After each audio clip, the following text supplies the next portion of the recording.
২২ বছর আগে তারেক রহমান যখন সিলেট জেলা বিএনপির সম্মেলনে গিয়েছিলেন তখন তিনি দলের যুগ্ম মহাসচিব। সেই সময় জাতীয় সংসদ নির্বাচনের আগে তার মা সাবেক প্রধানমন্ত্রী খালেদা জিয়া দলের প্রধান হিসেবে হযরত শাহজালাল রহমতুল্লাহ আলাইহি ও শাহপরান রহমতুল্লাহ আলাইহি এর মাজার জিয়ারতের মাধ্যমে প্রচার শুরু করতেন।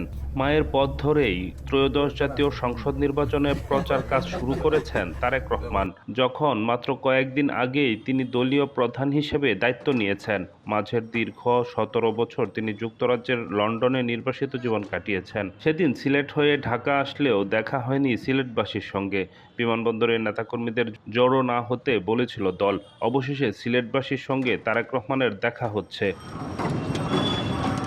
দলীয় নেতাকর্মীরা জানিয়েছে, বৃহস্পতিবার সকাল ১০টায় গ্র্যান্ড সিলেট হোটেল অ্যান্ড রেস্টুরেন্টে তরুণদের সঙ্গে মতবিনিময় সভা করবেন বিএনপির চেয়ারম্যান। পরে সকাল ১১টায় তিনি নগরীর চৌহাট্টা এলাকায় সরকারি আলিয়া মাদ্রাসা মাঠে আয়োজিত জনসভায় বক্তব্য দেবেন। এখান থেকেই আনুষ্ঠানিকভাবে তার নির্বাচনী প্রচারণা শুরু হবে।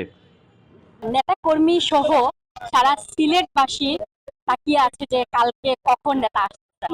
সমাবেশটা তারেক রহমানের জীবনের প্রথম নির্বাচনী সমাবেশ সিলেটে। এই সমাবেশটা আলিয়া মাদ্রাসার মধ্যে সীমাবদ্ধ থাকবে না, গোটা সিলেট শহর একটা সমাবেশে জনসমুদ্রে পরিণত হবে আমাদের বিশ্বাস। এবং কালকে এটা পরিলক্ষিত হবে, আমরা প্রমাণও দেব। সিলেটবাসী তাদের নেতাকে বরণ করতে অতি উচ্ছ্বাসিত